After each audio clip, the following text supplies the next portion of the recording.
the genocide was ongoing, in Gaza. And I was telling him about the problem of censorship and shadow banning. And he mentioned, so why don't you start your own social media platform and make it different? I was like, okay. And that was pretty much the trigger for me, or the conversation that led me to go home and start doing the actual work, research, and building the platform. Mm-mm. Yeah, you must have felt like the next Steve Jobs or something, but with a bit more, I don't know, of a passion behind. Was it exciting? What did it feel like to be going through that? It was like going to the unknown.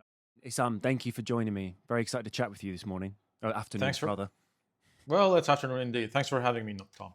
Mm-mm. So I want to start off with your story for people who don't know anything about Upscrolled. I know it's sort of gaining more and more popularity around the world, which is very exciting. I think I saw an interview with you the other day where you were talking about it being at 5 million, and it looks like it's jumped even more now. It looks like it's just boosting in popularity. So if you could tell us a little bit about your background, your story, and how you came to create Upscrolled.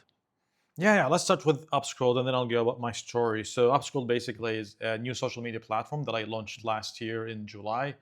Up until January this year, we had around 150,000 users. But coming to the end of January, we saw a huge spike in terms of users coming to the platform. So within a span of 1 week, we've got 2.5 million influx of users. And coming to today, we're approaching 5-6 millions as we speak. It's an exciting time for us indeed. And the idea of Upscroll, because I just mentioned the word social media, is not just another social media. I'd say it's a platform where people can get an equal opportunity of having their voices, their thoughts being actually expressed without the fear of being censored or selectively censored, shadow banning, and another kind of suppression that you would see on other platforms. So I wonder how your sort of experience with this began. I know you started off in tech, and I've heard you speak about that a bit, but what specifically were you working in? Yeah, I've been working in tech and big tech for the past 17, 18 years. So I did work for the likes of Oracle, IBM, Hitachi, and then small startups and unicorns here and there around the world. When I started Upscrolled, I was working in one of those companies, and the reason for me starting Upscrolled, not because I was social media fan as a person or was like using social media every day, but because I've seen a gap in the social media platforms after in November 2023, after October event that happened in Gaza, where I started to see certain content getting suppressed, oppressed, or users being completely removed from platforms for simply speaking about what's happening on the ground, which is the genocide. I experienced that myself firsthand. I was, reposting, talking about what's happening. I was asking my friends, across Europe, across the U.S., do you see my content? Because when I was looking at the stats on these posts, it was like 2 or 3 people saw them, and that was bizarre for me because every other post was getting like hundreds or 200s. I did not have like millions of followers, but still had hundreds friends and colleagues that I worked with. They usually look at my content, but their answer was no. And I realized that there was something happening behind the scenes. So that triggered me to start Upscroll. Not because there's lack of social media platforms, but because there is lack of, I would say, ethical ones that actually give an equal opportunity for everyone to raise their concerns, raise their voice, talk about things that matter to them, and they were getting suppressed. Yeah, this is something I'm really interested in, right? So I'm sure you know about the Twitter files. Tell me more. Yeah. Twitter files was that was in America during COVID, and it was when they found out that intelligence agencies were working hand in hand with Meta and X and basically every social media company to censor and shadow ban people surrounding COVID opinions, essentially. And what we're now finding out is that all the people who were correct were the people who were being shadow banned. And so it seems like you're in a similar, different sphere. But we know this is a thing that happens kind of around the world with different social media companies. There was the acquisition of X by Elon Musk, and now it seems like Meta's kind of moving that direction. Everyone's got this sort of freedom of speech thing, whether they are I don't know, legitimate or not. It feels like it might be a ploy on behalf of a lot of social media companies. So what I'm really wondering is, how do you go about? I I won't understand if you start talking about coding, so I don't want to get into that so much. But how do you literally go about sort of employing freedom of speech into your platform to make sure that? Because I'm sure, I have no doubt that you get attacks all the time, bots, things that are trying to overrun these things. You know, you've got was it TikTok, right, is working hand in hand with the Israelis and influencers to sort of promote Israeli content. So how do you sort of avoid these threats on a daily basis? Because I imagine everyone looks at your platform and goes, we need to shut it down or wreck it from the inside.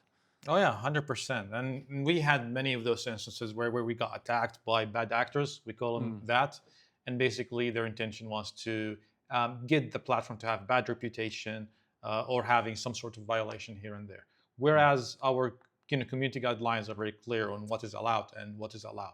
Now, what we do differently, Tom, in our platform is we don't amplify content for the sake of it. Other platforms do the amplification of content for engagement purposes. They want mm, to increase the engagement of the users and having them staying on the platform scrolling or doom scrolling as they call it throughout the day. In our mm, platform, we don't have any of those mechanisms to say, okay, because we believe this is important content, we should amplify it. No, it doesn't work that way.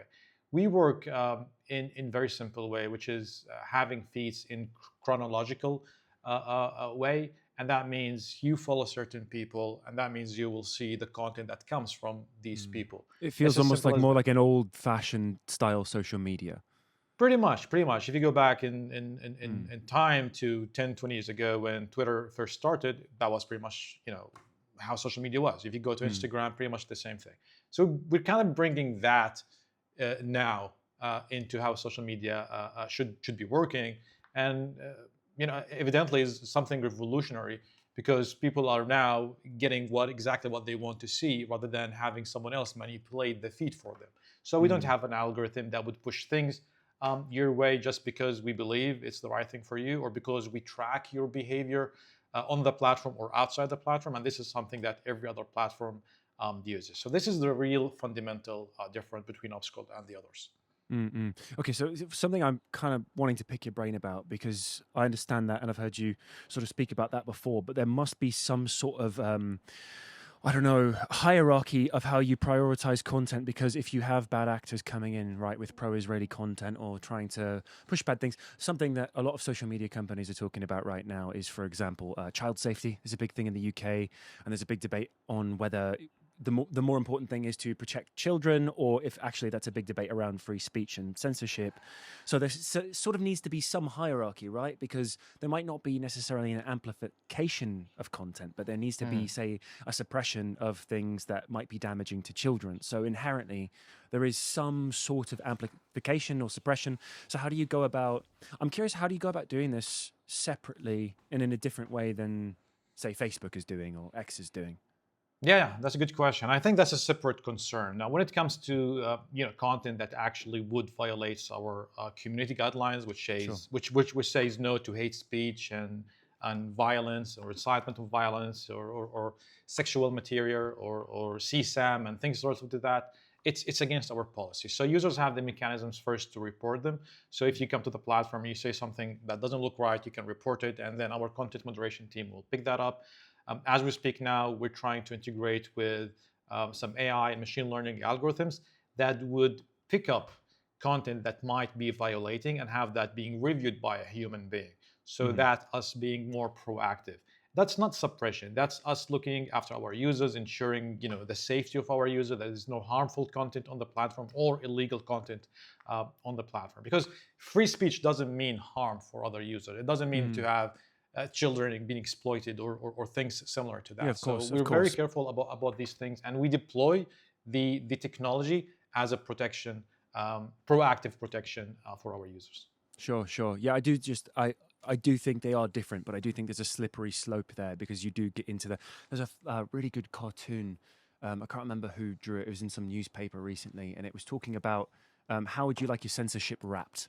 And it was Uncle Sam and a Mark Zuckerberg looking character, and they were either wrapping it in anti-terrorism Christmas paper or child safety Christmas paper. And I think there is a sort of a fine line, and you could say that that has sort of happened with other social media companies where they've sort of slid into that sort of censorship form when they were saying it was around freedom of speech, and it's a really sort of fine line, especially when you've got people or even AIs sort of like making the decisions, and you see that all the time. You see things that shouldn't be censored on social media being censored, and or the other way around. I'm curious, are you using AI a lot for this sort of a thing to avoid bots and bad actors and things like that? And I'm curious, like, how much AI are you using? Is it sort of taking over the majority of the platform the way it is with other platforms, or is it different? Absolutely not. No, absolutely not. We're currently in a pilot phase. We're testing some of these tools. And Mm. again, it's not something that we would switch on and have it to do this decisioning on our behalf. This is something to flag content proactively. So rather than having a human seeing the content first, the AI algorithm will flag that content for a human or content moderation human being, and have them review that and then making a decision. It's not about having the AI model say, oh, this is violation, and then taking that content without the supervision of actual human beings. So this is kind of the difference between us and how other platforms really work. And the danger of other platforms, because they do amplification, this is where the danger part is. We don't do amplification, so the chances of actual users seeing that content is very low, especially if it's coming like from a bad actor who has no followers, etc.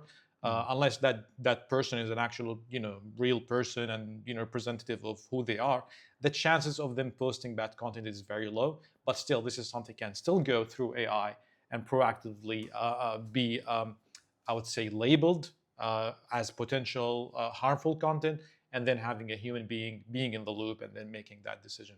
This is really the real differentiating factor. Yeah, it sort of seems like you're like still quite hands-on with it. Being you are the CEO. Is that official? Your official term? So you're I sort of am like the CEO very, of the founder, yeah. very, yeah. You're sort of very hands-on in a way that a lot of people aren't. Are you ever? Do you go to bed at night sort of worrying that like in the future, if you sort of let this go, that something could happen? I feel like that's kind of it's kind of what everyone says, right? I feel like everyone's got a conversation like that where it's sort of like it starts off really nice and then it slips. That was the whole thing with Blue Sky, wasn't it? I know you've sort of talked about them a fair bit. What was it? Jack Dorsey, right, was supposed Mhm. to take part in Blue Sky, and then he backed out of it, and he's like, they're making all the same mistakes that Twitter made, and it's sort of sliding into the same thing. And whereas it's sort of seen as the left wing opposition to X, I think X is like, yeah, it's a great free speech platform, but if you look at it, it's also just full of like right wing slop. I think the way that Blue Sky, although I'm not on it, is full of left wing slop. Do you sort of worry that like if you ever let it go, I just, I would just be so terrified in your position that like people would always be trying to wreck this thing that I'd worked so hard to make. Yeah, look, it's definitely something I worry about, besides 100 Mm, other things. And I don't sleep at night still because I do a lot of the work, including coding and other things.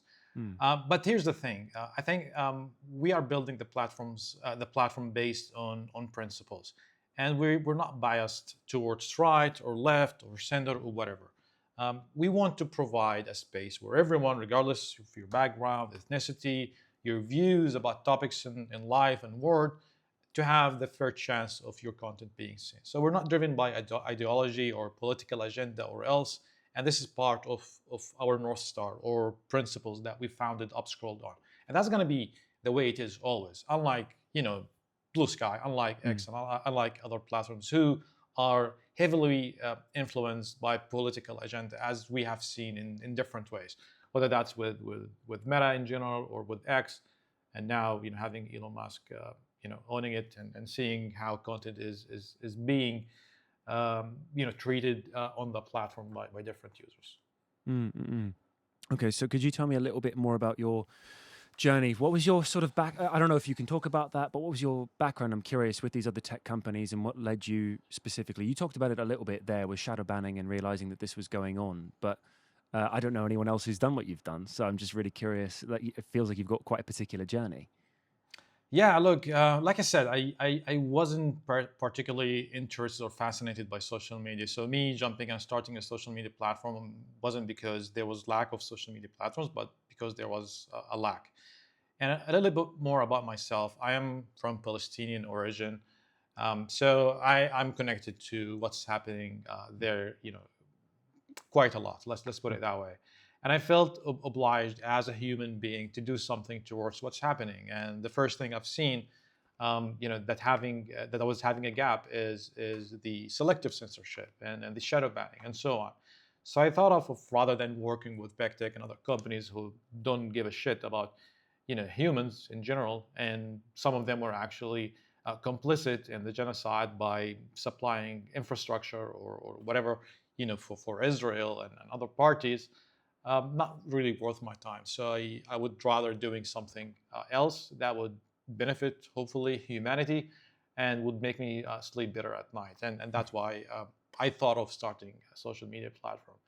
It's not an easy journey, I'll tell you, Tom. It's one Mm, of the most complicated businesses that you can run and think of, because you're mm, trying to balance between so many things: human rights, freedom of speech, security, privacy, and then you've got the actual infrastructure and technology that you need to care of.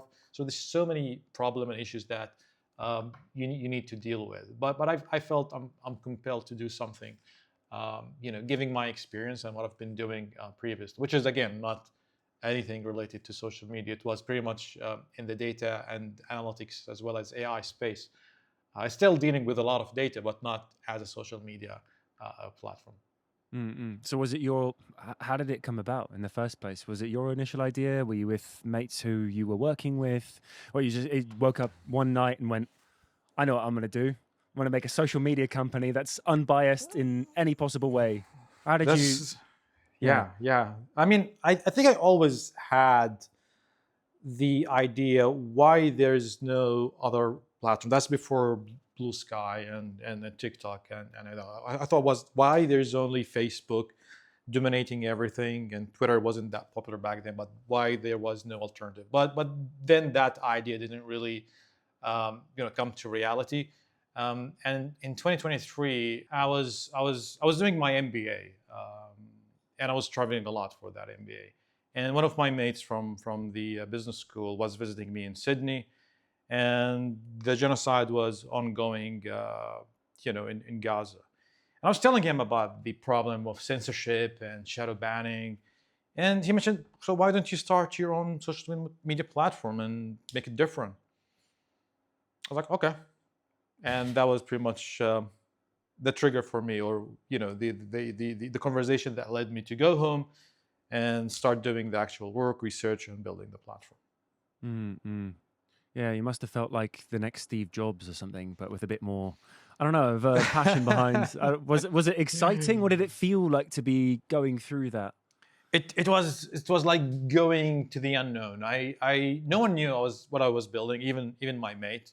Mm, My wife had no clue what I was building. I was just mm, sitting in my home office 24/7, and she's mm, asking me, what were you doing? I was like, I just need to finish. And the question was, finish what? I was like, later on, later on. And she had no idea I was building the platform. I just wanted to not have anyone, not that she would tell me otherwise, but like anyone from the outside tell me, oh, you're trying to do something impossible. There's already existing platforms that are successful. Chances of this is slim to succeed, and so on. So I wanted to block that energy, and just focus on building the platform and see where it goes. So by July 2025, I did actually launch it, and then I told my wife and I told everyone, hey, I just launched a social media platform, and within 2 days we started to see tens of thousands of people coming onto the platform, and that's when the store really picked up. It's really exciting. I feel like I keep having different conversations with people at the moment that everything is leaning towards censorship and AI kind of takeover. And every time you call any sort of service or hospital, you speak to a robot as opposed to a person. And we're sort of moving away from that. The human connection that made social media so cool and important in the first place. And I guess there's a debate around that as well, because if you look at any tech or social media company, particularly out of America, seems like they've all got intelligence origins or whatever, funding, whatever. So the sort of magical story of Mark Zuckerberg just making something in university might not actually be the case, but it does feel nonetheless like we've moved away from that like magical age of the internet that people talk about, cat videos and early YouTube memes and everything. Oh So it yeah. is quite exciting. It feels like you're kind of the only person and or company that I know of that's kind of moving, I guess, in a more human direction. I was going to say backwards, but backwards doesn't feel quite correct. It does feel like everything else is going that direction, and now there's what is like a WhatsApp has said that they're completely getting rid of encryption, right? When they never really had encryption before, they could spy on your stuff, but now they've just admitted it. So there's just no privacy really anywhere. I live in London. There's cameras absolutely everywhere. I've got friends who don't want to shop in certain shops because they're like, oh, there's cameras in there. And I'm like, there's literally cameras all over the city, including your phone, which is listening to you all the time. So moving in this direction, I've sort of heard you speak a little bit about the fact that you don't sell people's data, which it feels like from sort of what I was trying to get to there. It feels like everything is selling your data all of the time, right? Everything links to everything else. Everyone knows your tracking history, your shopping history, so they can sell you things months in advance before you even know that you need to buy them. I was hearing Tucker Carlson talk about this the other day, and they were saying that they can sort of predict when women are going to get pregnant because of the things that pregnant women tend to buy before they become pregnant. So in 6 months, you'll start getting ads for baby clothes and things like that because they knew 6 months prior that they were going to do that. So how do you keep a profitable, ever-growing business without copying all the same cheap tricks that every other social media company and website uses? Yeah, that's very good question. I guess we're not greedy. I think the level that the other social media platforms have reached is greediness, as in what I can do more in order to make more money. I don't care about my people well-being. I don't care about their privacy. I'll do whatever it takes just to make more bucks out of them. And we're different. We don't want to be that. Like I mentioned in the very beginning, we're trying to build something ethical, something that actually aligns with our users' value, human being values in general, and not really trick them into do things that would harm their well-being, emotional, etc. So we don't want to become that, and that doesn't mean if you do that you will not be a profitable company. There's so many ways that you still can generate money by Mm. still being ethical, and I personally believe that will at some point become or comes with premium because we're being ethical, and then if we want to make money, then the price tag for this is going to be premium. For example, for advertisers, if you're an advertiser and you want to come to talk to our audience, then you have an audience who are looking for alternatives. People who don't want to use Netflix because maybe they think Netflix is bad. People who don't want to use Amazon or other companies because they believe they are bad. So if you're an advertiser in similar category and you want the best audience, then probably a platform like Upscroll is going to be the best option for you. And that probably gonna come with a premium, as in it's gonna be maybe more expensive. I haven't decided this yet, or we haven't decided this yet. But what I'm saying is, you still can generate revenue and money and be a profitable company without really being harmful to your user, without changing or converting the equation and having the users being the product rather than you being the product. Because if you use Instagram today, if you use any of the Meta's products, you are the product. Without you, they don't really have any value. You supply them with everything. You supply them with your location. I don't know. There are stories that says even when you speak, some of those apps actually listen to you, and that's why you see certain ads coming into your feeds. So they track your movement, they track your behavior, they track your behavior outside of the app using cookies and other tracking mechanisms. So they understand how you jump from one app to another, and they can make connections, and they are able to monetize on that. But not only that, but they are also able to sell that for security agencies for doing probably bad things. And we can see that with the likes of Palantir and others, and how they are using such data in order to harm people in different ways. And we're different, and we don't want to be that. We're trying, and we are going to stay an ethical company, but that doesn't mean that doesn't want to come with profitability or being able to generate revenue.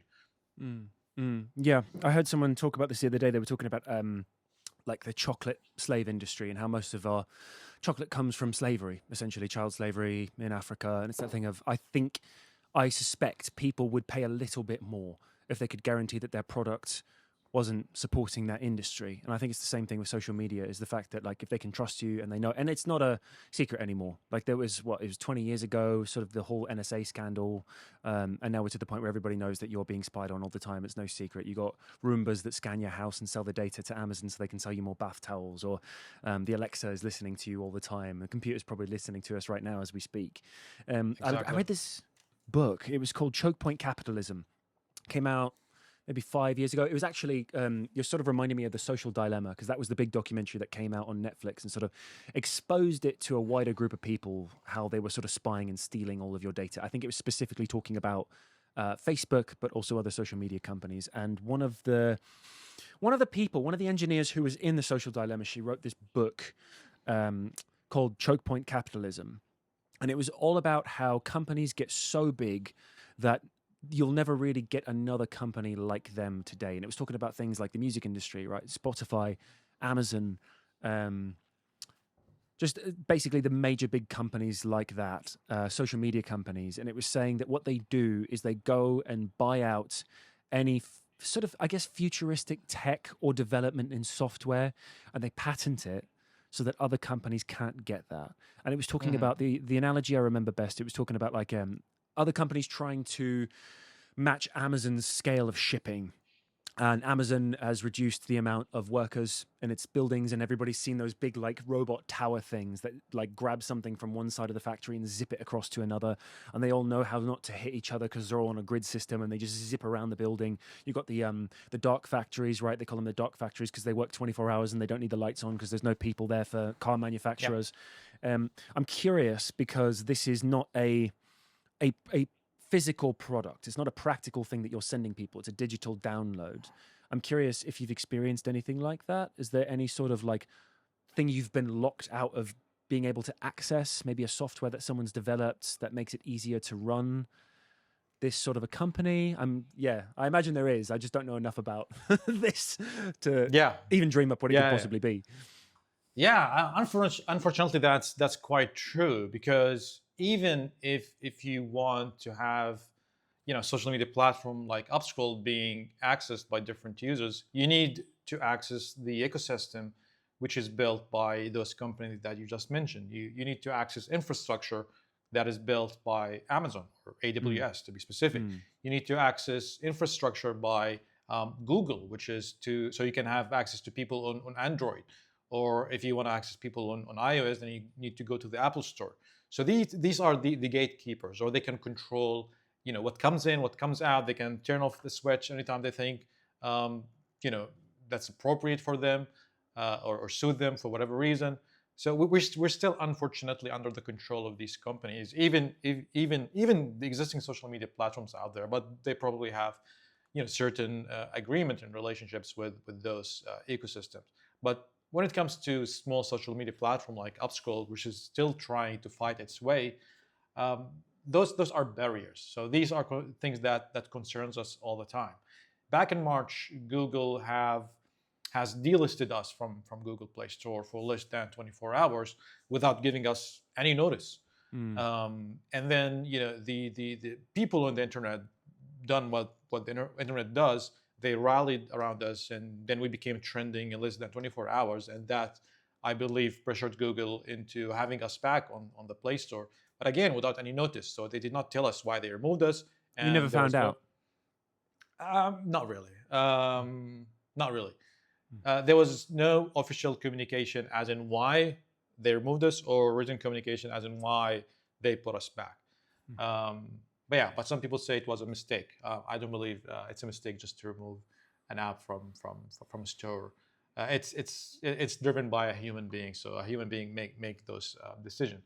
But obviously this makes it harder for us, because we know we're still dependent on them, and that's why we're trying to find alternatives. So we just launched our web app, so you don't need to have the app itself on your phone. You can access it via any browser now. Because we fear that at some point maybe they will do the same thing again, and they will not allow our users to use our platform. It's definitely a challenging thing. But until there are alternatives that are that big, who are ethical, then it's going to be a problem that we continuously need to take care of. Gotcha. Yeah, I remember there was again, the COVID is sort of my perfect analogy for everything, because I remember there was loads of YouTube channels that were demonetized, or like just completely shut down during COVID because they mentioned the word COVID too many times. And that's one thing. It's not an acceptable thing, but then just kind of shutting down an app without explanation that's got millions of users is absolutely mental that they can just do that. Sort of also brings to my mind, it was the Apple lawsuit. I think it was a couple of years ago. I don't remember exactly when. And it was found out that whereas iPhones were supposed to be the safest possible device, I don't know what I'm trying to say, just customer phone device, that they'd, I guess, exported or used third-party services for their cloud computing or whatever it was. It was like iCloud was using Amazon Web Services, and so it turned out that they weren't as private as they said they were. And how do you even possibly go about dealing with something like, obviously you're beholden to something like Amazon Web Services, I imagine, for cloud computing. I don't really understand the full scope of what you would use them for. I know they're all over the place. And again, I'm not from a tech background, so I don't get it. But how do you go about keeping users' privacy safe when it goes into things like that? And like, yes, there's hackers and things that try to get into those systems, and now there's AI hacking and things, but literally just I don't know, like the FBI or the CIA wanting to get into your users' data and just going straight to Amazon. Like, how do you go around that, or how do you protect that as much as you can, if you can? That's a good question. I think by employing mechanisms in how you build things, whereas us, even the owners or the operators of the platform, are not able to access the data of our users Mm. unless we actually have the passwords that they use. So we call that in the tech word encryption at rest. So even if our data is hosted with the likes of AWS or else, it's still encrypted and cannot be really decrypted unless you have the keys, which are controlled by the users. As in, Mm. you having your username and password will be Sure. able to unlock that with your password. So even us as a platform don't really have access to that. But then the other thing is, social media platforms in general are public platforms. So anything is available to the public, even though it's sometimes marked as private, etc. It's still accessible by other users. So if you're friend with someone else and your profile is private, they're still able to see your content. So it's not really that confidential kind of information. The problem comes with internal messaging when it is not really encrypted, and this is something you mentioned, where WhatsApp is moving in that direction. Instagram already moved in that direction a couple of months ago. So nothing now is really encrypted, on Instagram anymore. This is I would say the real danger when platforms want to really see not only who you are messaging, but what are you talking to them about, and get intelligence about it, and then maybe start monetizing some of that. But the real harm is when they give that access to other agencies, and that really violates your privacy. So us from tech perspective, it just, even if we host our data on some of those providers, that doesn't mean that they can access it, Mm. because we employ certain mechanisms in the technology that not even us are able to see what's in there unless we have those credentials. Does Sure, that sure. give you an idea or make sense? Yeah, yeah, yeah, yeah, yeah. No, you've dumbed it down for me very well. Thank you. Yeah. I'm curious. Has there been any sort of political either pushback or, I guess, like force for wanting this app to succeed? Because obviously, it's. I like the idea that it's not political. It's not biased, but it has come out of a place. I don't think it necessarily needs to be biased to come out of a place of wanting to allow, say, pro-Palestinian voices to be heard, whereas they've been shut down in other spheres. That's just, there has been censorship, and you're allowing free speech, which is another really interesting thing. I imagine there might be a lot of pushback from, I guess, Western media, which is really interesting because Western media is all about free speech, and they're about free speech, but they're kind of anti-Islamic, and so I imagine they'd see something like this and be like, "Oh, it's just pushing other voices," when actually, it's kind of in agreement with everything they stand for, which is free speech. I'm curious what the both political sides of the spectrum have been like for you on this journey. Uh, yeah. I think free speech is only allowed when it is um, convenient Mm, for certain people or organizations.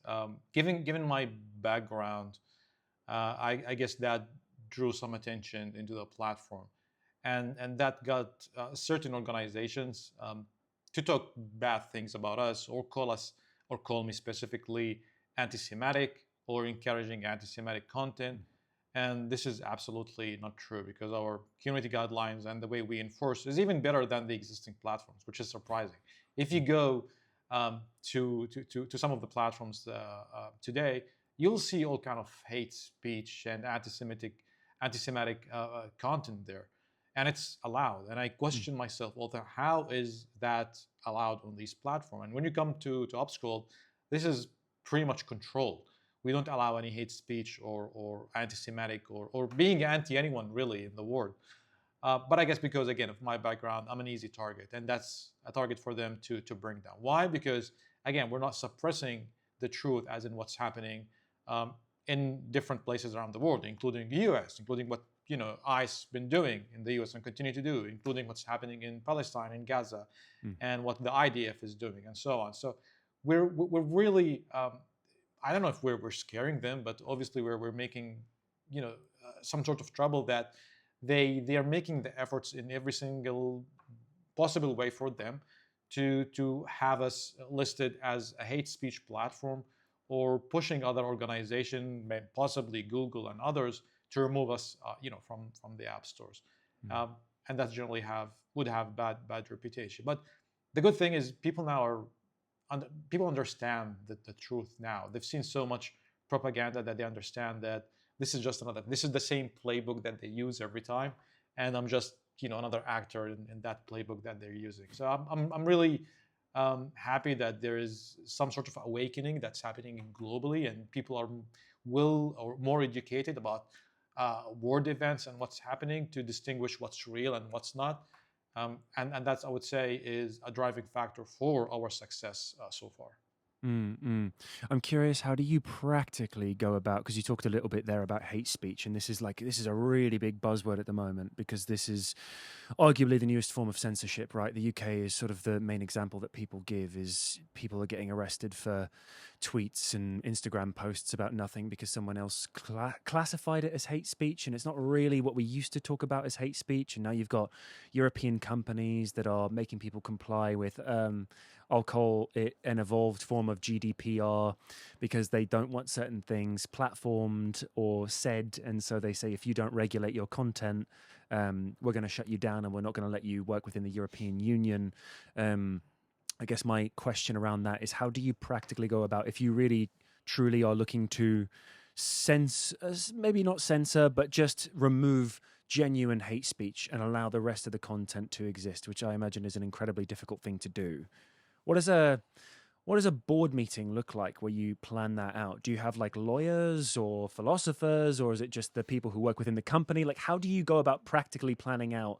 It's almost like writing a new constitution for an entirely new country. How do you go about plotting those out? Because it must take an incredible amount of time and detail And money as well. and money. Yeah. It's a lot of work, Tom. We do have connections with civil society organization. We have connections with human rights experts, with people who understand the full spectrum of what freedom of speech and human rights is, and we consult them all the time in things that we are not experts on, because I can't claim I'm expert in any area really. So we bring the right people at the right time. And that usually means us having to do a lot of pushbacks from certain ecosystems that host us, where they tell us, "Oh, you're hosting, content that violates our terms or condition," and then we look at it and it doesn't, and then we Mm, try to explain to them that it doesn't. So there's a lot of energy that is being wasted here in back and forth communication in order to protect our users' rights to say what they want to say, but at the same time ensuring the safety of other users, so they don't fear being targeted by hate speech and things similar to that. So it's one of the most challenging things, I'll tell you that. And I'm sure it's driven by governments in certain way, and the pattern is somewhat is bipartisan in different forms, if that makes sense. So mm, government, of both parties, and all parties really, uh, treat platforms as extension of policies when it suits them. Um, and you can go back in time and look at different events that's happened, whether that's with COVID, whether that's with elections in the U.S. back in 2016, whether that's with what's happening now in the U.S. And talking about other things that's happening around the world. So they're using that as in a way that suits them and when it suits them. And for us, we're trying to create the balance for one to still exist, because we need to fight for that. And our size makes it a bit harder. When I say our size, being small does not give you that leverage, or the leverage that you would hope for to stay and fight. So that means sometimes we need to compromise, and sometimes we need to not push back on everything, and try to find balance until hopefully we are big enough to fight for everyone, if that makes sense. So it's not an easy battle for us at this point. Mm. Yeah, it's such a difficult one because it's a double-edged sword, isn't it? You got people who are upset if there's hate speech that makes it on, which you obviously don't want to, and yeah, it's horrifying. I'm curious how, because when officially did Upscrolled sort of start? When was the release? What year? So yeah, that was last year in July. So I did launch it specifically on the 28th, I believe, or 27th of June, but that was not announced, and the announcement came 1st or 2nd of July. So we've been Wow. in business as in public for about 1 year and a month now. And it's just exploded. It's just absolutely exploded in that time. It's sort of like did it? I imagine it sort of started off in one place, and then it seems like it's kind of being picked up around the world now. And I know that it was #1 on the US App Store for like a day or something. Is that right? I think it's more than 1 day actually. It was on the top Is it? chart, like 10 or 15 top apps for at least 2 weeks. Number Mm. one maybe for a couple of days or more, and that's across multiple countries, including U.S., UK, Netherlands, Australia, and some other countries. I think the motivation for what happened as in us being #1 app store is the deal of TikTok being signed off in the U.S. and having the likes of Oracle, Larry Ellison being in control of TikTok, about 80% of that, and then TikTok only having left with 20%. And the fact that TikTok is currently retraining the whole algorithm Yeah. based on what they think is right. So moving forward, users in the US, they already started to see it, but they will see more of that. Will not be able to see what the rest of the world is seeing, and they will start seeing things that are directed by the government to a certain extent. And that drove those masses of people saying, okay, we're done with that. We want another platform that actually respects us and what our right to speak up and see what's happening. And they started to flock into Upscroll, and that was the real reason for the surge that we witnessed back in January. Do you imagine you'll be sitting down with Mark Zuckerberg soon, telling him how to run things, giving him tips and advice? Maybe not. I'd rather not be seen with that individual Mm. or any of those individuals. Really, many of them in the Silicon Valley. Like I mentioned, those people in general, these companies have been complicit in bad things that's happening around the world, and Yeah. just being associated with them, disgust me. The Mm. idea of that. So no, I'd like to stay talking to you, Tom, and talking and sitting with other people and talk about what's happening around the world and be truthful about it. Yeah. There's no end to the list that we could sort of rattle off on all the terrible things they've done in different places around the world. I'm curious. So we've talked a lot about social media. Obviously, it's very exciting that you've created this company, and I think a thing that a lot of people are talking about right now is the importance of getting off social media. So I'm curious, like, how personally, how often do you use social media? I imagine you're not scrolling on TikTok all day. Do you have sort of things in your life? Do you have a practice to stay off of it and get outside, touch grass, as a term is? Yeah, funny story. I never had TikTok, and I still don't have TikTok until I wanted to start Upscroll. So we only have an account for Upscroll on TikTok, and that's to Mm, promote Upscroll because it's mm, free marketing. But I don't have personally an account on TikTok.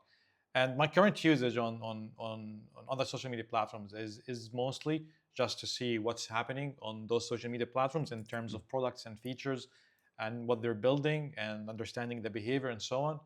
And like I mentioned to you before, I'm not really that big of a fan of social media platform.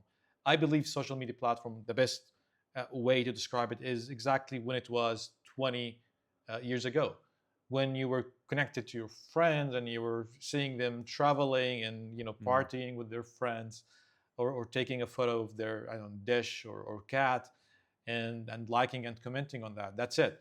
I don't think social media should be a way for you to get um, all the knowledge that's happening in the world, or the place where you spend hours on, because that's obviously not healthy for your mental health, for your well-being. And us human being needs that human connection, going out and touching the grass, having this mm, kind of conversation. That's more healthy. I don't want my daughter to grow up in a world where she, uses social media in early age, and later on in life she's hooked on that, and that's precisely why we're building Upscroll without having any of those addiction loopholes that other users other user social media platform uses.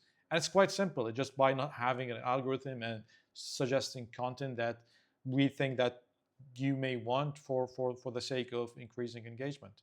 Mm. So yeah, I don't use social media platforms besides more than 10, 15 minutes a day maybe, just to see what's happening in terms of the technology itself. But then I collect my actual information from trusted sources, from I don't know, sites or people that I know on the grounds, and they telling me about what's happening. It's just as simple as that. Yeah, it was one of the big things in that Social Dilemma documentary I remember was like all the major people in each company. I can't remember which companies they talked to, but all of them sort of had rules to keep their kids off of social media because they knew, because they just sort of designed those slot machine factors, the sort of endless scroll and things that were affecting their kids' brains. And so I always find it fascinating to talk to people who are working within your sphere and how you sort of avoid, I guess, phone addiction. Is that sort of something I imagine? I imagine it is something you talk about within the company on how to avoid that, I guess, addictive behavior, because they've worked with what is it? I guess psychologists and sort of behavioral therapists and things like that to understand people's psychology to get people addicted. And again, like if you're coming from a more wholesome place on social media, I Yeah, suppose like there's always such a thing as too much screen time, no matter what you're doing. Even if it's too many movies, you could sit and obsessively watch movies, and that wouldn't be good for you either. But how are exactly. you sort of how are you redesigning that? And I guess we've barely talked about the actual design of Upscrolled for people who haven't used it as well. So if we could like lead into that, because it is different from other platforms. Yeah. Well, it does sound different, but in terms of usability, it's gonna give you the same kind of experience. So once you open the platform, whether that's on your mobile or on the web, um, you'll be presented with your following timeline, which is the default landing page or screen, and that's basically is the page where the content of the people that you follow would show up. So if you decided to follow me, decided to follow John and Jack and Nancy, then that's all you're gonna see. It's as simple as that. If they post, you see something. If they don't post, that's it. You scroll, you'll reach a time where you've seen everything after that because you're going in chronological order. And then you can engage with those people by commenting, by messaging them privately, liking and sharing their content elsewhere outside the platform. It's as simple as that. So addiction loops is having an infinite design pattern, as in you go in a feed and you keep scrolling and it never ends because there's something new that is appearing all the time, or the video is auto playing for you, so that gets you hooked. We don't have any of those. So this is the addiction pattern that other social media platforms have. This is why TikTok is very successful, because they really cracked the code into designing an algorithm that is highly addictive, and getting people very hooked on it. And we're not doing any of that. It sounds boring by the sound of it, but it just, like I mentioned to you 15, 20 years ago, social media platform, we were happy with it. But then now we were introduced to this new drug. I like to call Mm. it drug. And we all became addicted to it. And anything outside of that sounds bizarre. That's like, so how do I find content? People ask us that. And it's a very difficult thing, by the way, to change people's behavior, because we're trying to detox them in a way. We're trying to get them sober from that addiction. Some people get it. Some people respect that what we're doing, but other people are asking us, why don't you do? Because they support our mission and where we're coming from, but they're still addicted to the same kind of behavior of doom scrolling and checking all the content infinitely. Mm. And we tell them we're not going to do that. Our platform is built differently, and we're going to stick to our principles. Not something that we're going to change because of pressure or because we think it's going to make us more profitable as a business. Mm, mm. Are there any countries that don't allow? I imagine something like China doesn't want something like upscrolled. Are there any countries that you don't allow your app in, or that don't allow other way around? Yeah. So far, we haven't got banned in any country except for Saudi Arabia. Mm. We're trying to communicate with the authorities there, to understand, because it's also one of those instances where we got no notice. but our users started to complain and writing reviews. We're not able to access the app, and we've done all kind of troubleshooting and concluded that it was something being done in the infrastructure level um, in Saudi. So we're trying now to find a way to communicate with the government and see why our platform is blocked while other platforms still functioning, like Meta, X, and Snapchat, and TikTok, and the others. So hopefully we'll reach a resolution soon there. Otherwise, not really. It's functioning, as far as I know, in all countries around the world. Great. Do you have any future plans for Upscrolled? Will you be making Upscrolled AI glasses or anything like this? No, definitely not. Actually, we're against some of these things, especially the glasses. Funny that you brought it. I think our team are working on campaign that would educate people about the danger of those glasses, how they invade your privacy and privacy of others, and so on.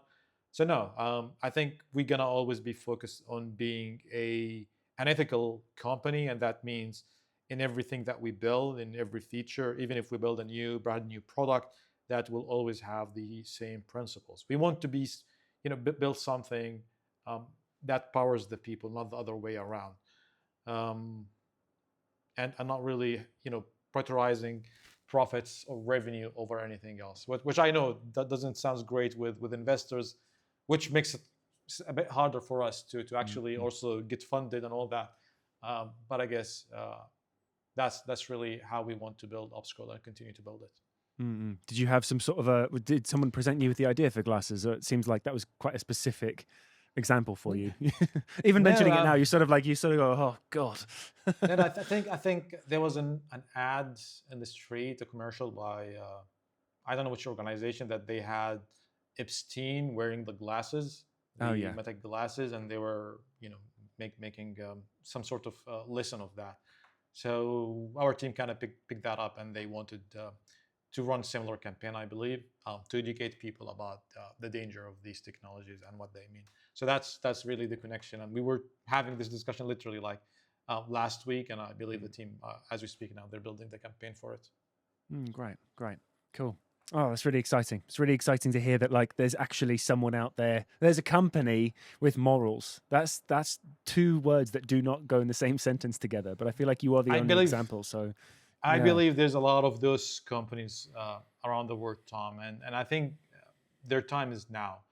I see, personally speaking, at least, I'm seeing a lot of awakening that's happening globally.